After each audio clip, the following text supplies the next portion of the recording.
हुए रायविंड का लफ्ज यूज किया, इस दफा पंजाब का लफ्ज यूज नहीं किया, लेकिन मतलब फिर वही था कि वजीर आजम साहब सजा के बावजूद साबिक लंदन में बैठे हुए हैं। ये अचानक रुख तोपों का नून लीग और अपोजिशन की तरफ बिलावल साहब का। बिलावल मेरा ख्याल है कि पाकिस्तान की सियासत में अब इंटरेस्टेड नहीं है, वो सियासत करना चाह रहा है अपने सूबे के हवाले से। उसकी मर्जी है, जिसको मर्जी बुरा कहे। और ये सियासतदानों की जो बाहमी जो चपलिशें होती हैं, इसका फायदा तो हुक्मरानों को होता है ना। भला कोई भी हुक्मरान हो, अगर नवाज शरीफ हुक्मरान होता तो उसकी अपोजिशन में अगर फूट पड़ती तो उसका नवाज शरीफ को फायदा था। अगर यहाँ पे मुशर्रफ हुक्मरान था और अपोजिशन में फूटती तो उसका फायदा मुशर्रफ को था। अगर आज यहाँ पे अपोजिशन के अंदर फूट है तो इसका फायदा साहब है हुक्मरान को होगा। हुक्मरान इस वक्त जो पाकिस्तान में वो इमरान खान है।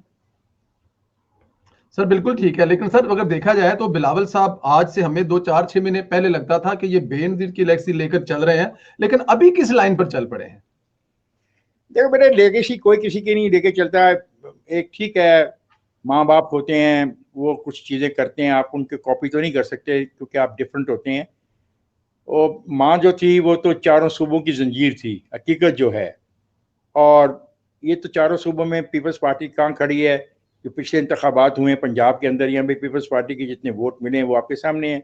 मैं इस बहस में नहीं जाना चाहता क्योंकि मैं किसी का दिल नहीं दुखाना चाहता।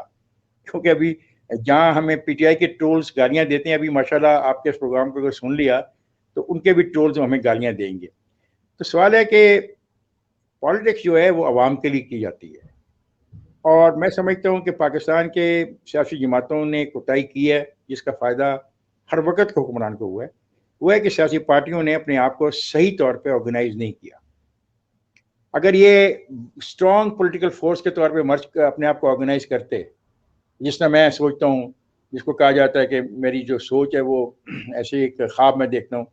पाकिस्तान के जो 7-8 हज़ार यूनियन कौंसिल हैं, हर यूनियन कौंसिल में अगर एक 100 वर्कर हो एक पॉलिटिकल पार्टी का, तो 3 जो बड़ी पॉलिटिकल पार्टियों के 300 वर्कर अगर हर यूनियन कौंसिल में हों, तो आप देख लें कि कितने शऊर रखने वाले लोग, कितने पढ़ लिखे लोग इस सारे के सारे माहौल में आ सकते थे। लेकिन अगर वो आएंगे तो फिर उनको आपको टिकट भी देना पड़ेगा, आपको असेंबली में उन्हें लाना पड़ेगा, सेनेट में भी उनको ले जाना पड़ेगा। इससे डरती हैं पाकिस्तान की सियासी जमातों की जो कहते हैं वो असल में क़यादत अपने आप में ही रखना चाहते हैं, वो आवाम तक नहीं पहुँचाना चाहते। इसी वजह से इस किस्म के वाक़यात हो रहे हैं कि हर आने वाला हुक्मरान सिर्फ अपने ख़ास किस्म के मकासद को लेके आता है और ख़ास किस्म का एजेंडा लेके आता है। उसके पास कौमी एजेंडा नहीं है।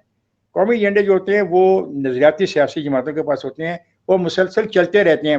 वक़्त के साथ ये नहीं होता कि आप को नवाज शरीफ पसंद था आज से 6 महीने पहले, उसकी बेटी आपको पसंद थी 6 महीने पहले, आप उसको दावत भी दे रहे थे, जलसों में बुला भी रहे थे, आपके साथ उसकी अंडरस्टैंडिंग भी बड़ी अच्छी थी। फिर एक 6 महीने के बाद आपकी सियासी ज़रूरियात बदल गई, अब वो बहुत बुरे हैं और वो ख़राब हैं, वो करप्ट भी आपको पता लगा अब हैं, और आपको पता लगा वो बेईमान भी हैं, अभी आज आपको आज पता लगा।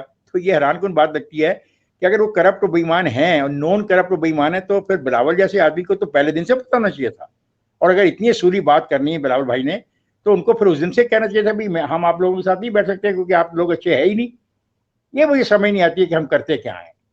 हम चलते हैं और फिर जब हमें अपना कुछ ज़ाती मुफाद समझ आए या कोई किसी इशारा हो कहीं से कि आप इस हद तक आगे जाएं, इस हद तक आगे ना जाएं, तो फिर हम ऐसी बातें करते हैं। अफसोसनाक है, नौजवान है और वो उस ख़ानदान से जिस ख़ानदान की कुर्बानी ज़ुल्फ़िकार अली भुट्टो और उसकी वालदा की कुर्बानी जो है, पाकिस्तान में इतनी बड़ी कुर्बानी किसी ने नहीं दी अपनी जान देके, और उसका फ़ायदा उसको मिलना था। लेकिन मुझे नहीं पता कि उसने क्या फ़ैसला किया। मेरा ये ख्याल है वो अपने आप को सिंध की पॉलिटिक्स में ज़्यादा रखना चाहते हैं। बिल्कुल ठीक है सर, सिंध में रहते हैं, लेकिन फिर वही बात है कि ये पंजाब की, उन्होंने कहा है कि अगर पंजाब से हो तो अपोजिशन लीडर की जमानत हो जाती है, अब सिंध वाले जो हैं उनकी नहीं होती। आपको ये फर्क नजर आता है सर? दोस्त बात ये है, ये बातें मुनासिब नहीं है, ये नहीं मुनासिब। मैं नहीं समझता बतौर सर इफ्तिखार अगर अहमद आप अगर इतने मोहतात हैं तो एक लीडर जो एक सूबे का लीडर है, पाकिस्तान का वज़ीर बनने का ख्वाब देखा, वो एहतियात क्यों नहीं करता इस बात पे? ये तो मैंने तो सवाल उसके बारे में कर ही दिया कि देखिए, मैंने ये कहा कि 6 महीने पहले इमरान इमरान अपना ये अच्छा था नवाज शरीफ। 6 महीने पहले वो जाती था, 6 महीने पहले वो पंजाब का नहीं था, 6 महीने पहले उसकी जमानतें नहीं होती हैं, 6 महीने पहले वो पाकिस्तान से बाहर नहीं गया। क्या सब कुछ इनके इल्म में नहीं था? अगर था तो फिर क्यों साथ चले? और आज क्या है, इसलिए साथ चले कि थोड़ा सा दबाव डाल के गिलानी को फायदा पहुंचा के खुद अपने को फायदा लेना, फिर ये लोग बातें करते हैं जो मुनासिब नहीं लगती मुझे। लेकिन अब क्या किया जाए कि 6 महीने पहले मैं बुरा हूं और 6 महीने के बाद अच्छा होता हूँ। मेरी आपकी दोस्ती संदीला से हो जाती है, मैं आपके साथ वारा गर्दियाँ करता हूँ, फिरता हूँ, ट्रैवल करता हूँ, फिर सडनली मुझे पता लगता संदीला तो बहुत गलत आदमी था। और भाई जब मैं संदीला के साथ फिर रहा था, खा रहा था, उठ रहा था, बैठ रहा था, सोच रहा था, एक मुश्तरका जदोजहद में शामिल था, उस वक्त मुझे नहीं पता लगा संदीला बुरा है। ये गलत है ये रवैया, और इसी रवैये का नुकसान हमारी कौम उठा रही है। ये जो बेचारे 22 करोड़ लोग हैं ना, इनकी क़यादत तो ये लोग कर रहे हैं ना। अगर इनकी क़यादतों के अंदर खुद इतनी डेप्थ ना हो तो फिर नताइज वही निकलेंगे जो है। हुक्मरान आएंगे, जज्बाती बात करेंगे, कंटेनर पर चढ़ के तकारीर करेंगे, वोट लेंगे, इक़्तिदार में आके मुखालफिन को गाली देते रहेंगे, खत्म हो जाएगा इक़्तिदार। 5 साल खत्म हो जाएंगे, पता लगेगा 5 साल किधर गए। हम वहीं खड़े रहेंगे, पता लगेगा चीनी और महंगी हो गई है, पता लगेगा दालें और महंगी हो गई है, गोश्त और महंगा हो गया है, दवाइयाँ और महंगी हो गई हैं, अस्पतालों में जगह नहीं मिलती है वो गरीब आदमी को, क्योंकि सारे अस्पताल प्राइवेट लोगों को दे दिए हमने। ये होगा फिर। बिल्कुल ठीक है, वहीं नहीं रहेंगे बल्कि बहुत डाउन चले जाएंगे अगर देखा जाए। अच्छा सर, क्या पीपल्स पार्टी ने पीडीएम ने पीपल्स पार्टी और एएनपी का वर्का वाकई फाड़ दिया? मौलाना साहब भी बड़ा सख्त कल बयान दे रहे थे और आज बिलावल की लैंग्वेज भी यही लग रहा है। यार आपने इमरान की वो तकरीर नहीं सुनी जिसमें इमरान ने कहा कि हमने 2 साल बड़े मुश्किल में गुजारे और फिर इनके आपस के इख्तिलाफात हो गए? कहा ना, कहा ये नहीं कहा? जी सुना ना आपने? जी जी मैं जी ये कह रहा हूं दोस्त कि जब अपोजिशन की पार्टियों में इस तरह की फूट पड़ती है उसका फायदा हुक्मरानों को होता है। हुक्मरान का उस वक्त कोई भी हो, ये बहस में नहीं जाता कि ए हुक्मरान था या बी था या सी था। साफ ज़ाहिर है कि जो इतने जलसे कर रहे थे, लोगों में जा रहे थे, मोटिवेशन हो रही थी, लोगों को समझ आ रही थी, लोग इकट्ठे हो रहे थे, बड़े अरसे के बाद लोग जलसे जुलूसों में आना शुरू हुए थे, वो सब एकदम खत्म हो गया ना। जब वो जलसे में लोग आ रहे थे जुलूस की शक्ल में, टोलियों की शक्ल में, अपने मोहल्लों से, गलियों से, बाजारों से, स्कूलों से, कॉलेजों से, तो एक फिजा बन रही थी और उससे दबाव बढ़ रहा था हुक्मरानों पे। ये एकदम वो दबाव खत्म हो गया, क्योंकि किस बात पे खत्म हुआ?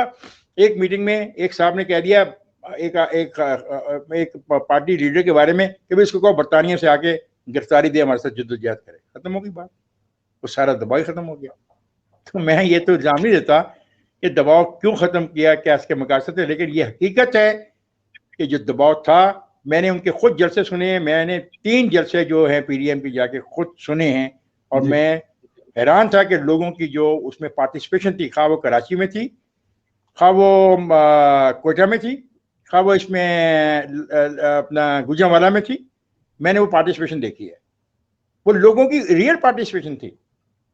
तो उस पार्टिसिपेशन से एक फिजा बन रही थी, तो खत्म है ना, किधर गई वो फिजा? अब यही होगा अगर वो जुलूस निकालेंगे तो पीपल्स पार्टी कहेगी इनके जुलूस में आदमी कम थे। जो बात हुक्मरानों ने कहनी है वही बात पीपल्स पार्टी कह रही होगी, और जो नवाज लीग ने बुरा कहना होगा पीपल्स पार्टी को, तो अगर नवाज लीग वाले बुरा कहते हैं पीपल्स पार्टी को तो उसका फायदा भी तो हुक्मरानों को होगा ना। ये याद रखिएगा, अपोजिशन की कमजोरियां हमेशा उस वक्त के हुक्मरान को सपोर्ट करती हैं, उसको ताकत देती हैं और उसके दौरे इक़्तिदार को में इजाफा करती हैं। बिल्कुल ठीक सर। बिलावल का जिक्र हुआ है तो मरियम का जिक्र ना हो, ये कैसे हो सकता है? मरियम नवाज साहब ने कहा है कि पावर स्टॉक टू पावर, मज़ाहमत होगी तो मुफाहमत होगी। सर इसका क्या मतलब है? क्या मरियम नवाज के अप्रोच दुरुस्त है? देखिए, मुज़ाहमत क्या होती है? मुज़ाहमत क्या होती है मेरे दोस्त?